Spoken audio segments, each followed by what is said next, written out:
Hello and welcome to today's Magnetic News episode. This is episode number 6, and we are talking about how to overcome codependency and move into interdependence, and how to really understand the dynamics of codependency, what it looks like in a relationship, why we need to move out of that, and how to step into real power and magnetism and unconditional love. I am joined by Sunshine Marie, who is building a library of sacred works to handing over to you.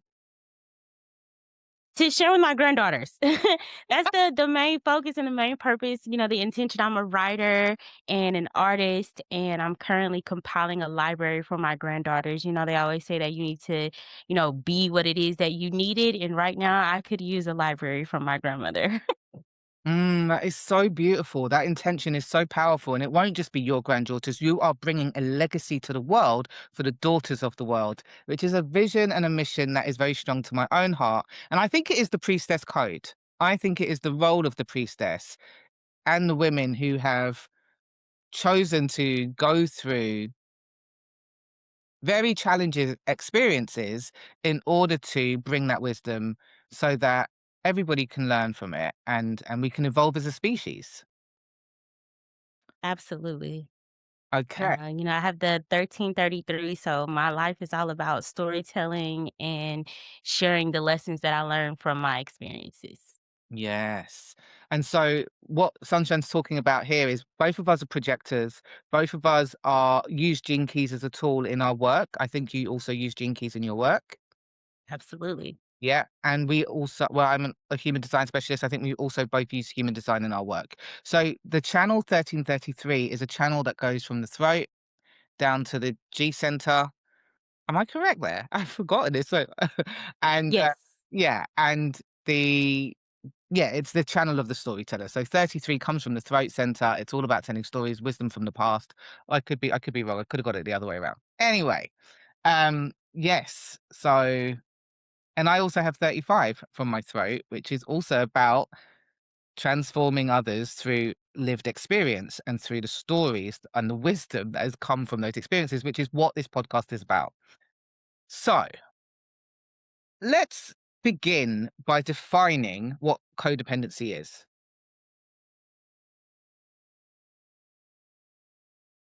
I think the best way that I could define it is to believe that your power lies outside of you. So I think, um, just society as a whole and life will kind of have you leaning on religion to tell you where power comes from and who God is, or, you know, um, making you think that, people in high political places have power over you or you're a victim to them. And so generally, if we can just shift into the mindset that I am connected through source to source and it is internal and my power comes from within, and thinking any other way kind of gives you that codependency frame where you're looking for someone else to be what only you can be for yourself. I love that you explained it in such a broad definition as well, because I think you're so right that people can just be codependent with their business or code. So basically, looking for something outside of themselves to give them either power, validation, or to control. When you hear somebody saying something like, you're making me feel like this, Mhm. that's an example of codependency. So when I was at the beginning of my journey of self development and breaking the chains of being enmeshed with others and the world, one of the very first things I learned, and I think this is important for projectors, especially open, I know you're defined in your emotional center, but I'm an open emotional center. And clinging on and being responsible and being that super empath. Oh, like when somebody's telling you their sob story, you're properly immersed in it and you're part of it, and like I need to help you and save you and la la la la la. And the very first thing I did when I broke away was get really clear on my emotions are my emotions. Mhm. Your emotions are your emotions, because it's amazing how often people will say to you or try and make you responsible for their emotions. Yeah, and we learned that, well, I know I learned that, and I do also have an open emotional Oh, center. I do you? learned that in childhood, Right. um, just what I was gathering by observing my parents, Mm, and that, okay, well, if I come into a room, I need to assess how everybody is feeling and what's going on with everybody so that I know how to approach the room so that, there's not an explosion or, I don't cause a disruption in this space. So just kind of having that as a core belief kind of puts you in a place where not only, like you said, is it that you depend on other people, but you also think that you're responsible for other people as well. and, um, how has it shown up in relationships for you? Um, That childhood conditioning, how did it then evolve into relational pattern? Yeah, I definitely looked for partners who reminded me of that like potentially explosive energy. So, in Gene Keys, it talks about basically like pheromones is what attracts us to people. And so it was like, I was trying to sniff around for somebody that smelled like my parents, that very, unpredictable, explosive energy and like that push and pull. Mm. I think, myself and every woman who's listening to this will resonate with that, because, as we know, we are attracted to that survival imprint, that early conditioning imprint from our family of origin. So I also was deeply attracted to very violent and abusive men in my earlier years. I mean, from the age of 14, my first relationship was with my stepfather. Not literally, but the guy, he was a bit older than me, and for from the age of 14 to 18, I was in an abusive relationship, and he just mimicked the exact same thing that I was experiencing at home. Yeah, well, I went to a psychiatrist some years after coming out of an abusive relationship, and she was, I was describing to her like, my older children's father versus my husband that I had just left out of the situation, and she was like, what changed? Why did you, start to attract this different kind of man? Because it feels like, in my youth my self-esteem was a little bit different and the first um one of the first crushes that I had, I ended up, later in life having a child by him, but I was attracted to him as a 7-year-old child, and so I just feel like as I got older, the shadow aspects of my parents that I may not have been aware of because they maybe didn't reveal certain things to me became very attractive to me. And that is kinda how my attraction shifted, as I became an adult, and, a lot of my attraction also was based around survival of, like, this man was willing to come in and take care of me and the 2 children that I came to the relationship with, and, at the core, I believed that I needed someone else to do that, and I was incapable of it, by the time I met him, I was 19, I had 2, children already, and I just felt like, "Well, I need a man to come and help take care of us financially." Wow, that's so interesting. And so what I'm hearing here, this is the model of the codependent entering into a codependent relationship from a place of need as well, because Mhm. this was a so again, you're talking from, I have 2 kids. I'm not even, and do you know, because I was reading a book yesterday on the divine feminine, divine masculine, and it was talking about eros, and it was talking about these different types of relationships that are available for us when we're moving into, when we decide, when we're consciously choosing love. And this is the generation of women that we get to be now in our riper ages. We get to move into conscious partnership, which is definitely a soul desire of mine. And I also believe, as I said the other day in one of my posts, that I want to go really deeply into people's love maps and their soul contracts, because it's not even just, I think if we go a little bit deeper, it's not just that we had come into specific families of origin where we learned these patterns and observed these patterns and lineages where we had to break these cycles. I believe we consciously chose this as souls for our personal soul evolution. So if you understand Gene Key's philosophy, Gene Keys will say we all come in with this core wound, and this core wound is our soul work, it's our incarnation work, and it's not just our work, it's the work that we do as part of the bigger fractal, this the geometry of life, so that we can support the collective to evolve. So as we go through our enlightenment journey and meet this wound and this challenge it over and over again in different contexts, we then come and bring that wisdom and break it and evolve everybody else. So it's everyone's playing their part, and which is again interesting because in 2019, what kept coming through, see how a body of work develops over time.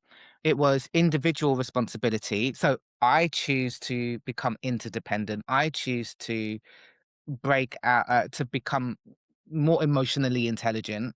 And as I do that, people around me transform. And so it's individual responsibility, collective success. And that's kind of a microcosm within myself of the macrocosm of what Gene Keys is. So if I shift, the world shifts. And th- um, but if you look at it from a different, like we look at it from a different, I did no one told me this, but it was literally a direct transmission from me, which is why I was able to embody that as a deep understanding. It wasn't somebody saying to me, "This is the truth about what happens." Like you end up coming in with a soul and blah blah blah. I was like, "Oh, this is the reality. This has come through me." So I get to live that from a place of as an assumption of life. So by having that assumption, it really transformed how, and this was at the beginning, this was 2019 when I literally had like s come out of like a string. It was like one man after another, 2 men. One has actually just got an M charge. One's just actually just got an M charge, literally on March the 2nd. So okay, let's go back. 2015, I'm in my huntress. I'm deep in my workaholism. I'm deep, deep in my masculine. I'm for my community. I'm working as a teacher, inner city London. I'm for everything in my life is about my career. And not just because of that, because I'm serving the children that I serve. Like people who knew me, like I would work 100-hour weeks, not because I was forced to, but because I deeply, deeply was passionate about the work. But I didn't realize that was driven by underlying patterns as well. So this rejection of intimacy, this protection of having to never having masculine provision was also a big part of why I'd created this wounded huntress. There was no balance. So I was taking substance to work. I was fighting for the kids. Oh, this is a bit codependent as well. Everyone's problem was my problem. My friend used to say, "You say, why is this save the world? You're always saving the world." And I was like, because like I have to. And that's attracted a lot of narcissistic characters to me and effeminate men Yeah. to me because I was always trying to save other people, these men, these wounded men. Because my fathers, both of them, were also wounded, very wounded. They were just wounded men. They didn't have work. They weren't providers. They just seemed to me to be quite pitiful as men. So I never had a vision of, I didn't realize this was what was happening, but I didn't have that vision. Anyway, 2015, I was in a 9-year relationship with a guy called, well, it doesn't matter what his name was. We were in a 9-year relationship and it was okay, but there was no real passion. It was just kind of convenient, Mm. as a projector actually, but also say angry rapper, same kind of guy on the roads, but but deep wisdom, philosophical, like, but very, very intense, very angry, and but not violent, not abusive. And he actually plucked me out of that first relationship. And so we ended up together and it was just convenient. Like your one was a need, we were in a need, like it was a convenient thing. There was no eros. And then 2000. And 15, I fell in love in that whirlwind relationship with the Ghost of Lovers Past number 3, which this whole body of work is built around. And then he left after the fourth month on the Valentine's Day and went back to raise his son, but it was actually with his wife and his son. Fair enough. I didn't know it was the wife. We even had, see, we had a holiday to Thailand booked in the April. So from November to February the 14th, you've been with me every day. It's this whirlwind. I'm thinking, this is the first time my heart has gone, wow, this is what I have been missing. Like now I can be it, like I can open. It was the first time that I was like, I'm gonna open my heart. And and we went to Thailand and he came and I still didn't know. I found a ring on like the day before we were leaving, and I said, "Are you married?" And he was like, "No, it's my grandmother's ring." And we get off the plane, never see him again. But a week later, I get a call, and it's from the wife, and that's how that all unfolded. So after that, I go into literally, no joke. Like this is so weird for me. I go into mourning, like 2 years. I'm crying in the supermarket. I'm walking up like like the pain. I've never known an attachment like that where I was just like, honestly broken. And it was weird for me because everyone was like, God, you're just like, you're a little G. Like, you don't have feelings. I'm a Capricorn as well, right? So I'm a wounded huntress and a Capricorn. And this guy, they're like, you're a simp for this guy. I just love him. And so it's wild. So then I go pretty destructive as well. Like I'm having the time of my life. Like money's flowing. I'm flying all over the world. I'm destruct. I'm champagne every day. Weed. I'm off my nut, and I'm working 100-hour weeks. I've got great opportunity. Like things are happening in the huntress life, but my internal world is like. Psh. And I go to carnival and I meet a guy from my childhood. And I'm saying all of this to show you this how this pattern was insidious, and and that how anyway I'll show you. So we go to carnival. I meet this guy, and immediately like we because it's carnival, we're like boom. We go to the house, have sex straight away. Goes down on me, and then that was it. We're together. There's no dates. There's no planning. There's I don't know you from fucking Adam, but suddenly you're in my house now. We've met, and I've taken you home, and that's it. We're together. And you got a key. Now, within weeks, this guy started to show like he really did. He was nuts, honestly. And I like I don't know. I got robbed by him. I got strangled, and but he was hiding things like this. He was more extreme than anyone I'd ever known. Like he was hiding things and really trying to um he just changed like Jekyll very very quickly. Mhm. And I think what the day that I think the strangling no, it wasn't even that. Something happened and I'm now in like kind of CPTSD energy. Like my nervous system is like all shook. Something happened, someone turned up because I got rid of him. I was like, get out of my house. And he went and that's where I got robbed. And but then someone knocked at the door and I thought it was him. And I was so shook, that's when I actually called the police. The police, when they found out who it was, so I didn't know any of this, but when they found out who it was, this guy had a record as long as his arm. Well, very, very long. And they were trying to use me now to nail this guy.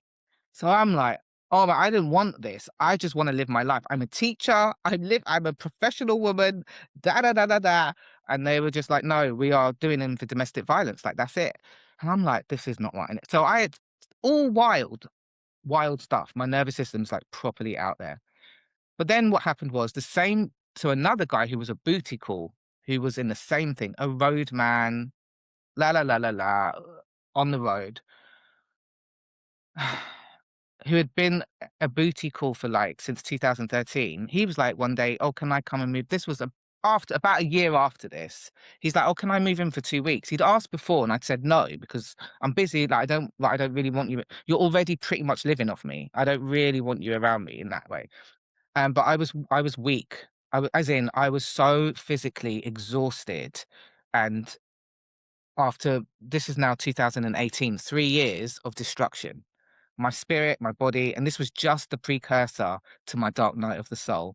He said, "Can I just come and stay for 2 weeks?" He came came in the house, he went nuts. He was like that. So once he was in, and he was he's a very violent man. I mean, like there was one time he had the iron and he was steaming. He was just screaming like salad, word salad, like like going mad, and like and the steam on the iron was just getting bigger. And I was like, I need to get out of the house because I don't want the iron on my face. And so I left the house. This was anyway. Things went deep, and then I got rid. Luckily, I was able to get rid of him. But all to say, just turns out last week that he actually someone let me know because I dreamt of him a few nights ago, that he actually just killed somebody. Well, we don't know because he's been charged, he's on remand. But this is what I'm saying, this is the kind of the level. We're not and when I say narcissist, I'm talking about very deeply wounded men. And they were in this was exactly these guys were my stepfather who I was raised with. Um Now, I can't remember why I was saying why I led to that, but do you remember why it was why I was Yeah, we were just talking about patterns kinda repeating.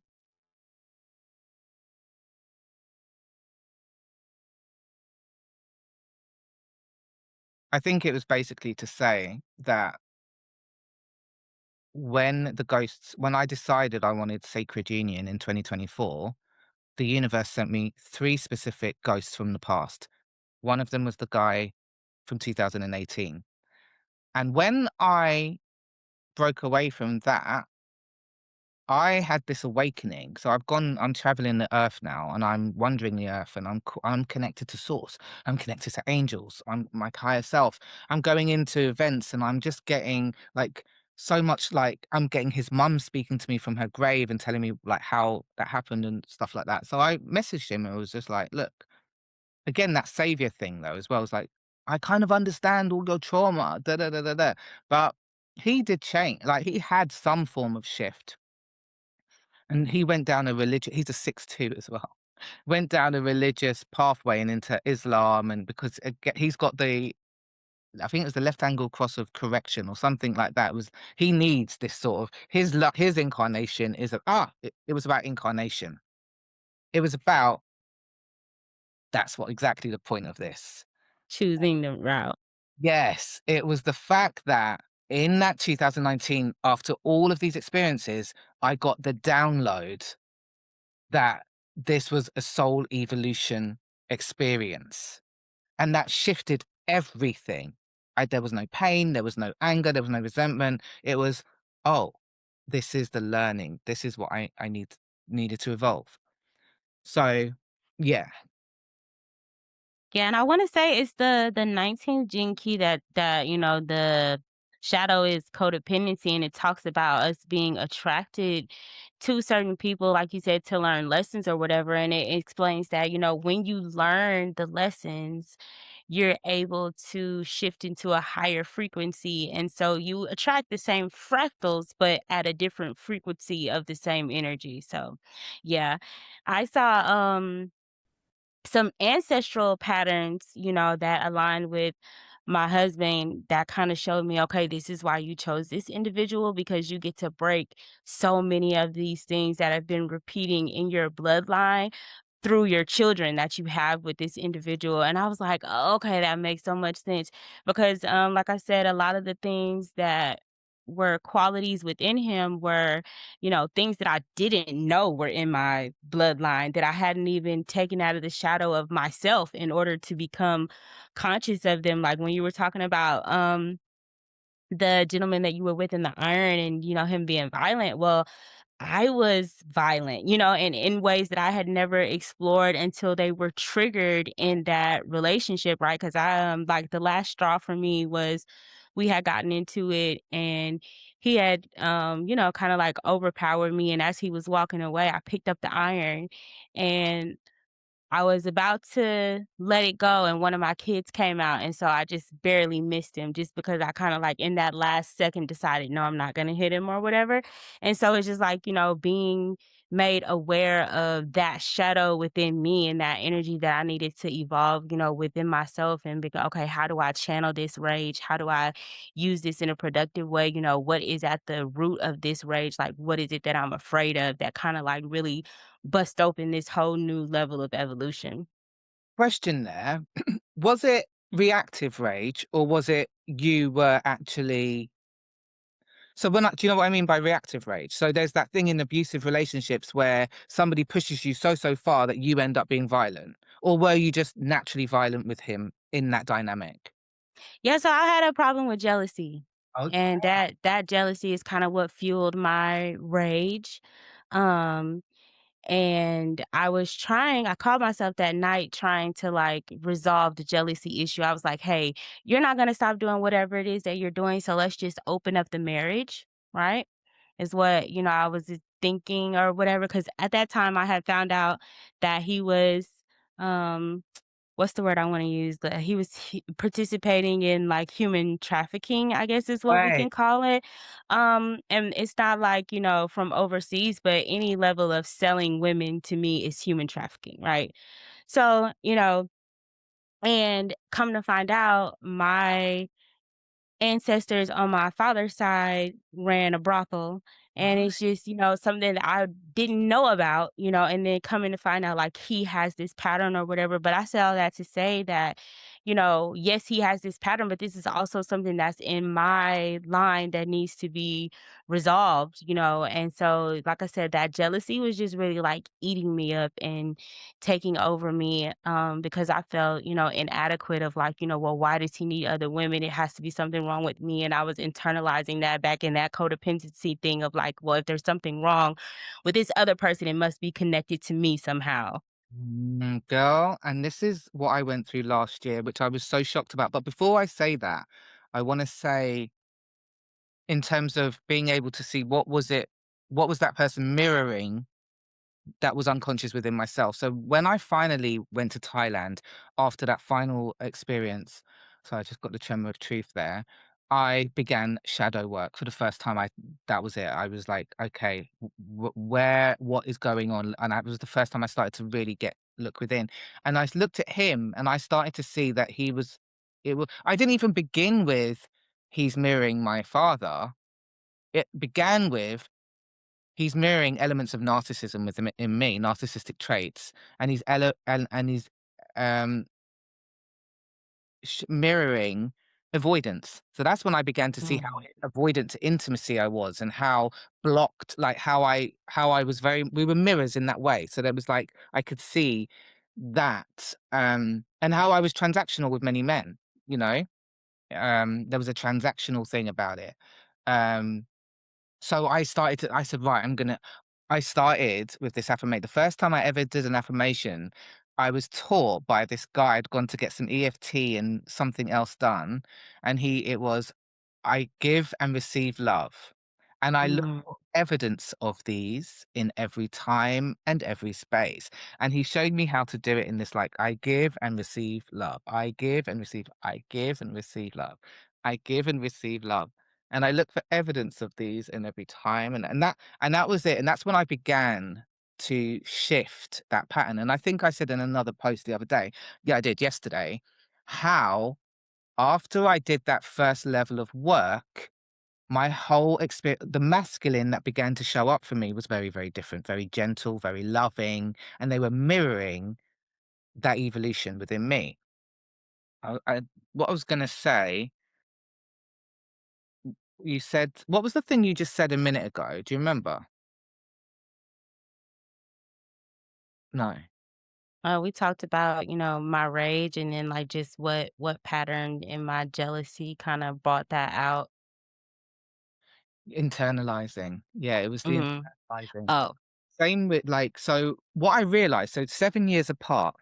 So look, the ghost of lovers past came back. He came back, and we sat and we spoke, and there was no charge. I'd evolved. So 7 years had gone. My cellular memory had gone. There was respect, but there was no. We're not going back down that road. There was none of. It was like he came to show completion. No attraction, none of that. No pursuing. Blah blah blah. Great. Then the ghost of lovers past number three. also came back, which I was surprised about. This was the guy after 10 years. So this was 7 years. The catalyst of the first awakening. This guy, who the one I fell in love with and went back to the wife, he came back in a January of 25. Out of after 10 years, and I never thought I would ever see him again, and that's where, like you said in a post the other day, this intensity. So that this hadn't been resolved in me because now for 7 years I've been wandering around. I've been alone, really. I've been in a few communities, but I've been isolated because deep in I've been pulled out of society ultimately. And I'm studying human design, gene keys, all my energetic stuff, shamanic train, everything. It's like I went into like a monk mode for like 6 years. And I came out of very occasionally. So when he's turned up, I've got this surge of sexual energy, and I'm telling you, it burned. It was like fire burning through my body from my root and my sacral. And for days and days, I had this energy that I've never experienced. Like I was pulling weights, I was exercising, I had to like move it, move it, move it. And so to me, I'm like, this is my soulmate. This is he's come back, and this is exactly I'm gonna and I rang a friend, I'm like, "We're gonna get married," and da, da, da, and she's like, "Really?" And I'm like, "Yeah, like, trust me." But then loads of synchronicities were happening as well, and I was, like, fueling this fire of illusion and fantasy. But really what it was just the childhood imprint. He was my dad. So the first men that I had to deal with was my stepfather, the angry men. This guy was now my actual father, the imprints that I'd internalized. And I say all of that to say, I had in fact, when we came off the plane from I was already, again, leading a school, and I was studying The 7 Habits of Highly Effective People by Stephen Covey, and I was actually studying pro independence, interdependence Mhm. at that time. So I was doing self-development work. And I remember sitting next to him at the airport, and I was talking about it with him because I wanted to evolve. I wanted this kind of conscious partnership then, not aware fully of it. But anyway, we get to when he comes back, that year was designed to show me and burn and purge through every single pattern that I hadn't been aware of in preparation. I believe in preparation for the conscious partnership that is coming. Mm. But it was when he ultimately rejected me, which for the second time, I had this deep internalized belief that it was because of me. There was something wrong. I was unworthy, and I was shocked because of the level of it, like who I thought I was. It was weird for me to be experiencing this. So I had to go and do that work and transform it. But but I did get, because 59 is my SQ, and this is the imprint of the inner child. So it was all year 59. I kept seeing snails, and in the dream arc, Mm. snail literally represents the spiral, and it is the emotional body.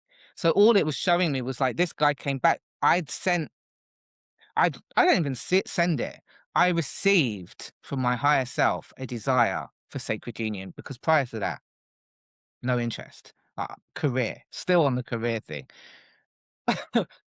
But it was like your evolution now is about intimacy because your bigger work is really helping the world to transform intimacy, like on multiple different levels.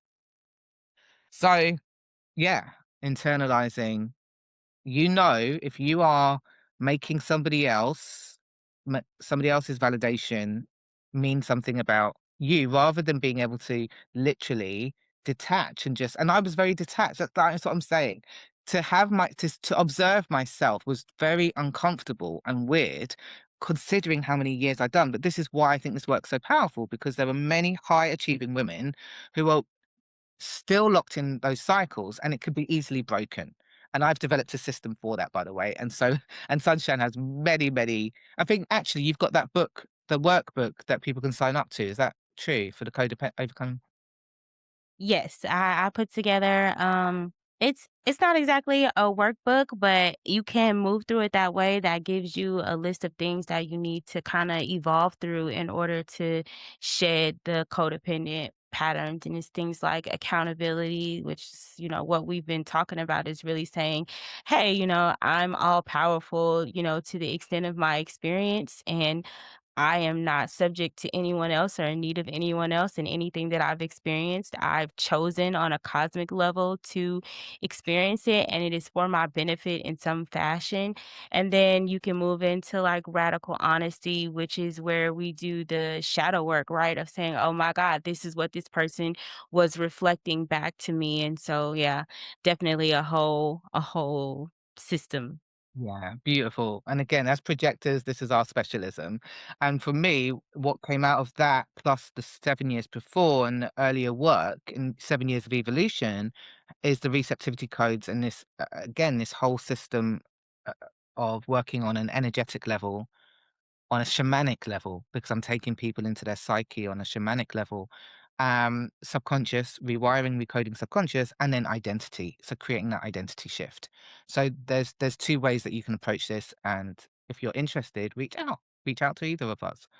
Um, And like what you were saying about integration, it's like, we have all of this information. Like you said, you are so far along in your journey, and it was just kind of surprising to observe, you going through this experience or whatever. But I think part of that is like you have to go through it one time consciously.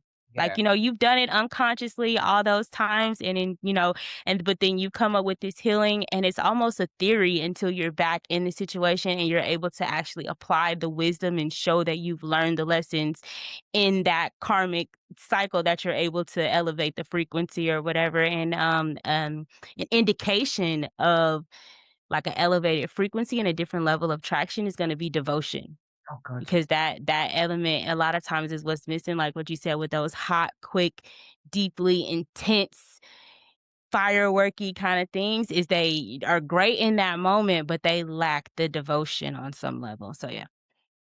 Yeah, I mean, and do you know what I mean? Like, I don't want to talk too much about him because I think it's a little disrespectful, but well, as I think more about how he's showing up, he's hypersexual. He's amazing. He's now extracting all of his worth by his ability to to sexually.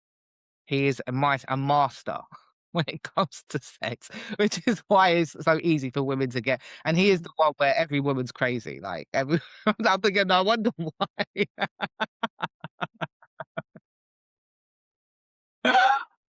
Because, but That'll do it. yeah, yeah, it's not just just thinking about it. Whew. Yeah. No, but he's deriving his value from that because he's not able to give and show up in a different way. And so there's work to be done. But that's not my work. See, and I even showed up in codependency there as well, like trying to like, oh, you need to heal, you need to like, no, no, no, no. It's like no, just accept people as they are and keep it moving. Yeah, and even with that, like, she's crazy thing, in my experience with the person who had a lot of crazy exes, um he almost, like, thrived off that, like, that's what, his environment was growing up, and so unless that was present, he was, like, not feeling loved or appreciated, and like you said, he just so happens to be the one with the good goods.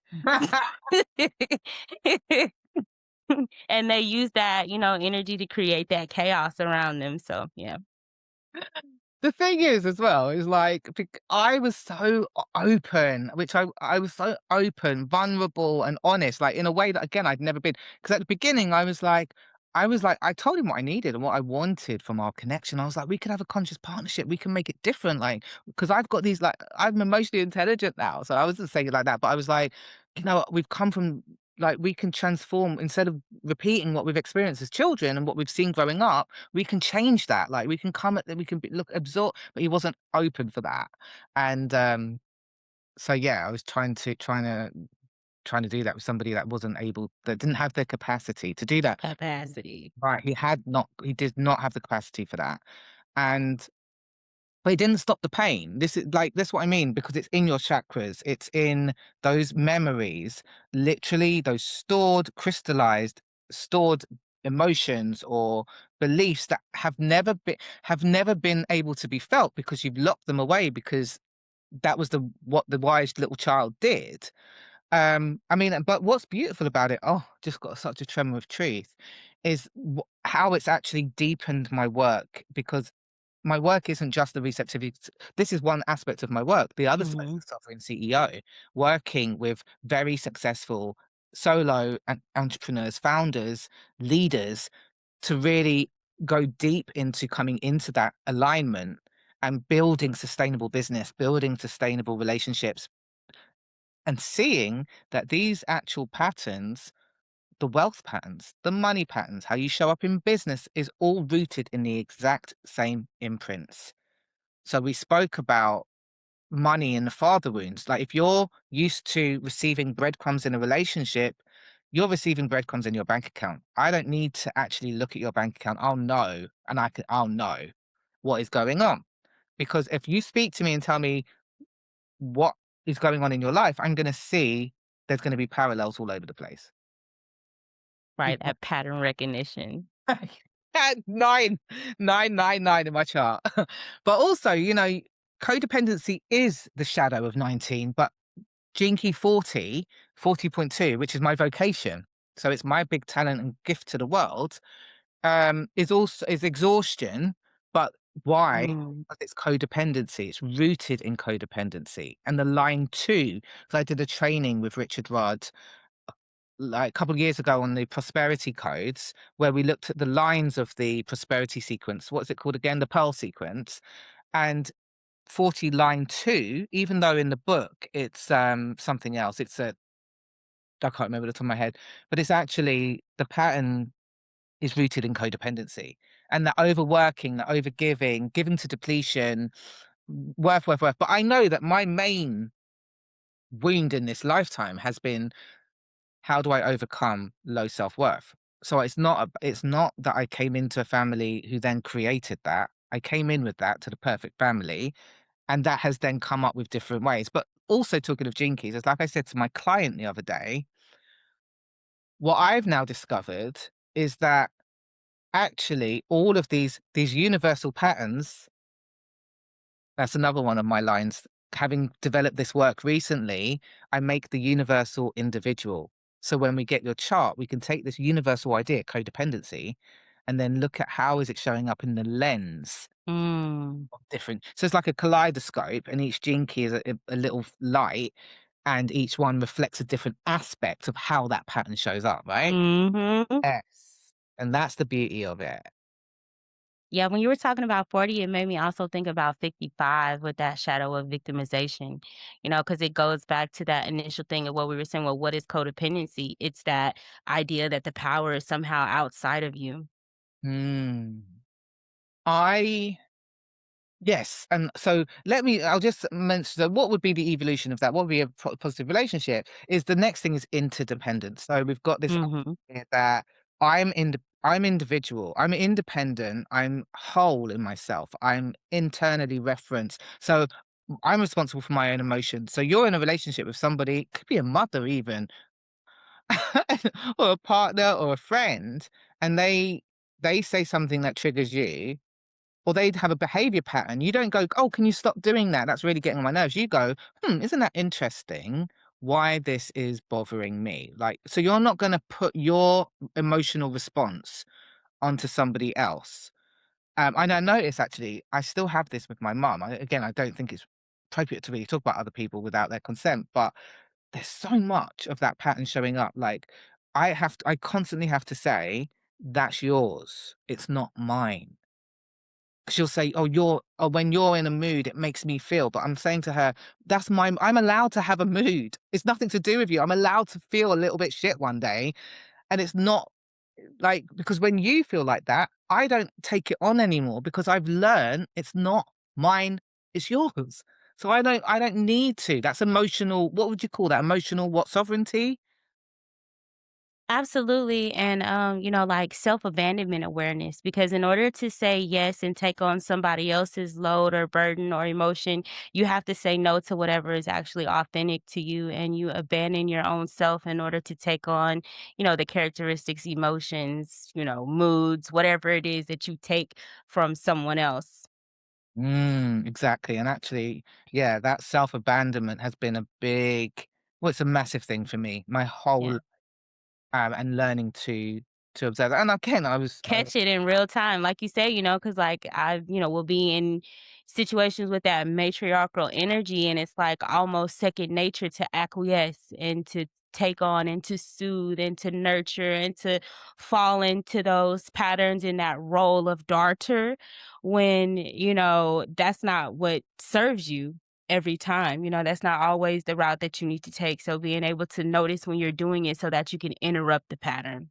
yes. Notice what your body feels like when that's happening, taking time to review situations in the past where it has happened and getting back into that space so you can be like, "Oh, this is what I felt in my body, so I know the next time that I feel this, I need to check in with myself and see what part of myself is, being abandoned in that moment that I can be with as opposed to going externally and being with whatever it is someone else I'm thinking they need me to occupy."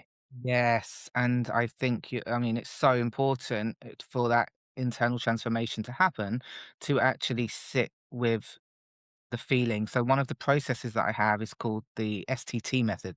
It's the Mhm, spontaneous transformation technique, and it literally, like, it's great when it actually, like, I actually had to go through it last week because, um, again, with this particular brilliant gift to me, that guy, even though we're not even together, we do not talk, we're not. I still get the gift of being able to transform.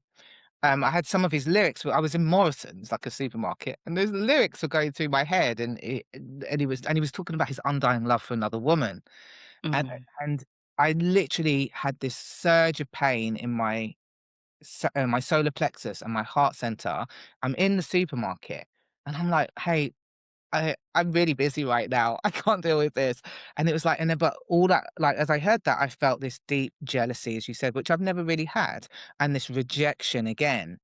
And I'm like, I'm not going to abandon myself. I'm going to actually. So the method is I had to literally go on the road, go back out and sit down somewhere for 10 minutes. And I'm like, okay, I get really present with it. And I'm like, okay. And I get into neutral observer and I allow my inner child to I visualize and show me the first time it happened. Let's actually give you presence to feel it, and you work with the inner child, whatever, and energetically unwind it.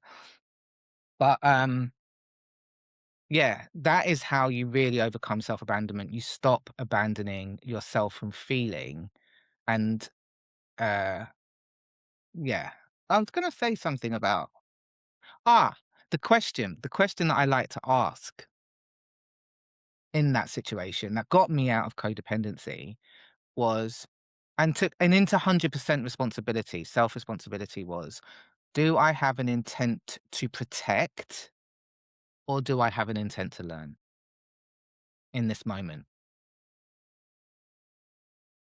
I love that, cause mine is very, similar if you break it down, cause I'm like there are only 2 intentions, love and Yeah. fear, and that's my thing of like, "Okay, am I doing this because I love such and so, or am I doing this because I'm afraid that if I don't, or I'm afraid that, there's gonna be some negative consequence if I don't hop in and play Captain Saver," you know? Beautiful. And I think that that's a projector power right there. Just literally cutting out all the noise. If there's nothing else you take away from today, am I moving from love or am I moving from fear? Because that question is going to show you the truth. And that really does show you as well. Like, yeah, with the I definitely want to, like, I'm going to change through that experience with him. I want to move with unconditional love. Like, all I was doing was putting conditions on this guy. Conditions like show up, like being demanding, like manipulative, even in so many ways. And then do you know what it was? I was like lying down in the park yesterday. I was in the field, so I get pure aura time. Nobody for miles, just me and the nature. Only 2 people in 5 hours did I see, and they weren't even close to me. And as I was lying there yesterday because yesterday was a day where I said I'm pretty much digital detox, pretty much. 5 hours, I did one post, that was it. And just a little one. And the question that I wrote down in the silence was, "Do I like who I've become about this Mm. person?" And that was the question because I think that's a really powerful question to ask yourself because other people don't I don't become that girl around other people. Yes, so I was working on something yesterday as well, which is crazy, about how there's an aspect of projection. It's, when we're talking about attraction and being drawn to someone and like that intensity and those sparks and that chemistry that you feel, sometimes what you're attracted to is who you become in connection to that person or who they become in connection to you because of your projection onto them. And Mhm. that's just like a really powerful thing to understand the difference between who someone actually is in their reality and what it is that we're projecting onto their image, like when we're idealizing things and when we're being, creating this whole fantasy future, like what you were talking about, telling your friend, oh, we're gonna get married and did it, like you have this whole, life planned out with this version of this person that you made up in your head that is separate from the reality of who they actually are. And being conscious, like you said, of who you are in the connection and whether or not you're showing up as your authentic self and who it is that you really want to be. I'll tell you how I know. I mean, because another loads of this was what it was showing me as well, like how I was not showing up. I mean, it was partly my authentic self because I'm a woman. I love dressing up. I love lingerie. I've always loved, I used to pole dance. Like I'm erotic. I have a very sensual side I have like that is, but it is it can be like a performance. And what I noticed was I ended up because there was no emotional connection. We did it didn't even last. We only met like 3 or 4 times last that year, and it was like this whole catalog of shit. But I was like, I started to see how I was performing and building that 59 wall again of like performative intimacy. It wasn't performative intimacy. I'd been vulnerable. It was rejected. I wasn't getting emotion that connection that and we had in the first that's what I'm saying in the first because what I thought was just like plug and play. We're just coming back from the original 10 years ago. We're gonna plug in. But because we did share connection, the connection that I didn't imagine. But yeah, I noticed how like every time I went round, I was like I would be dressed up in a I would be just not who I was. Like, he was even like, "You're gonna just put some normal pajamas on," and I was like I don't really want it. I just want to be this girl because I hadn't been that girl for so long as well. But it was like obviously something there. I don't know. I was my authentic self as well in like all of the expression, but it couldn't be met. So yeah, I don't know. But interdependence. So we come into a connection from a place of sovereignty and wholeness and I guess the phrase I would use is, "I don't need you, but I desire you." Or, "I choose this every day, not from a place of need, but because I desire to." Which I honestly still believe that had it been mutual, I would have been it would have been that's what it would have been for me, but but because but it wasn't reality. It wasn't reciprocal. He was not at that stage that I don't know why, I don't know what, but I went into it with that, in the spirit of that. So Yeah. again, it was like I was coming from an evolved aspect of self, but then it just got all muddy.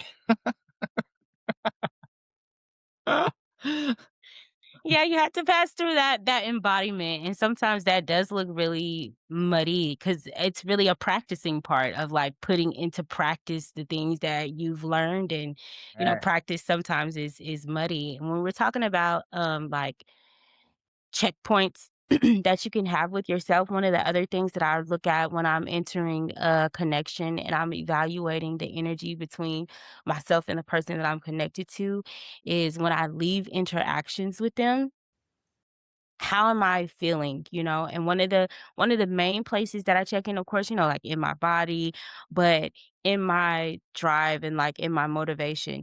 Am I spending a lot of my mental energy like ruminating, thinking about this person, imagining a future with them, you know, externally focused? Yeah. Or did the energy that I got on, you know, my interaction with this person take me inside further deeper into myself and make me want to explore my passions and work on my projects and put out content and create things, and like did I feel inspired like from within and turn internal, or am I externally facing that energy, because that tells me a lot about the nature of the connection. God, yes, that's so, like, definitely something I'm gonna take on board because I just got the full tremor of truth there. You're so right. Because it also I think that's a clue about whether this is survival imprint or whether it's a soul, like, interdependent and actually coming from that secure energy. Great, great, great. So there's loads of nuggets in this podcast today, in this video. I hope that you get to put, not you, but the audience get Of to course. with some of these things, and myself actually, I will do so. So is there anything else you want to leave the audience with today? A lasting thought on overcoming or how to know they're in a codependent dynamic, or anything that you want to leave with them, positive thing, anything.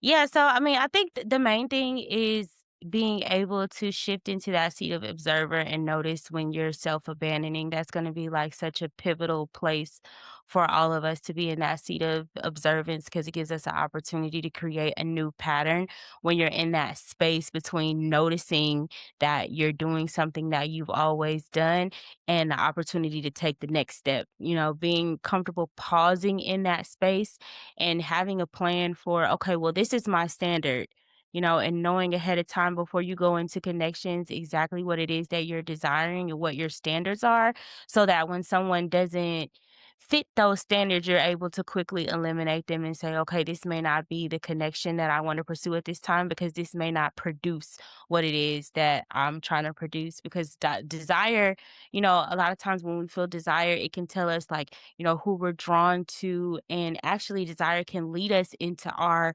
fulfillment, but it has to also be paired with discernment in order to really get us to a place of fulfillment. Because desire is just telling you what you gravitate toward and what you're pulled to, but that discernment tells you, okay, what is this going to produce in my life if I go down this route?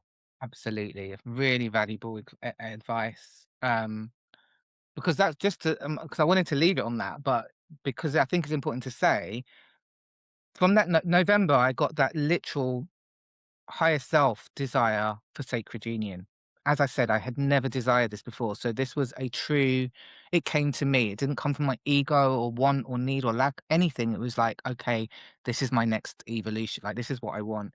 And so November, December, that 8 weeks, I was I was going deep into the qualities, what I would like in a relationship, what I would what that's why I was really aware about like conscious, and I've studied all this stuff, but like I'm a one line. Again, it doesn't mean you've embodied it. But I had a foundation over the years of what conscious, because over the years my soul has been guiding me into intimacy and conscious partnership, relationships, not even just intimate partnership over time. And so, but I had spent time to really go, and I brought that with the expectation that that's what it could be, but I was hijacked by this wounding. That's why you've got to do that shadow work, that healing work, because, well, I guess that journey took me through to the awareness of discernment, because like you now, I am definitely going to be in the observer role, like, as in not observing myself, but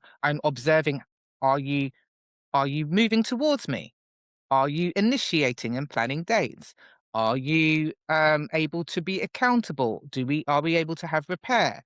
Like, there's certain things that I'm not going to chase a motherfucker again, like, which is what I was doing because I was driven by that, like, longing and wanting to fix the disconnection, and trying to get um, some sense of transparency from someone who just lived in ambiguity and confusion, Mhm. and kept creating that rather than just being honest and direct and clear about intentions and but behavior.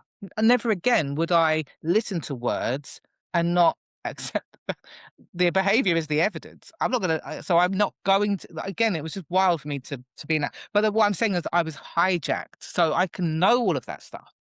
That's why that energetic work needs to be done. The identity work needs to be done. The Mhm. conscious work needs to be done, and the energetic work needs to be. Your nervous system needs to be rewired. It gets rewired in safe relationship. Thankfully, I had many healthy masculines over the last few years to show me what actual healthy masculine presence is as well. But yeah, still being able to heal that root stuff, the inner child stuff where abandonment was normal, and trying to fix the rejection, and da da da da da, longing for someone who, with the familiarity of all those maladaptive things and survival strategies. Mhm. Okay, so there will be a link in the information if you want to get hold of Sunshine, get hold of that book, work with her. Pain Transformed is the link tree, and it'll be in the thing. If you want to get hold of me and get into the receptivity codes or the rewire your desire, or any one-to-one work around evolving patterns and doing it using my system, email me on Instagram, or DM me on Instagram or Facebook, or you'll find me. People always find me. People always find me. You'll find me. Um, and yeah, leave comments. I would love for people to leave comments so we can actually begin a Yes. conversation, and even answer questions. And I would love us to actually do this a little bit more frequently. I think we should create a series. Uh, Absolutely. And maybe get people in our audience to pose questions beforehand, and then we can respond to that. Because I think we have a great energy, and the wisdom between us is very, very potent for the daughters. We'll do it for the daughter. Do it for the Do daughters! it for the daughters. I love that. What? Right, we I have love to that. get I love that.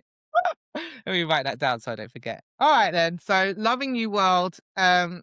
I'm Jessica Ann, Sunshine Marie, and we are sending you love and evolution.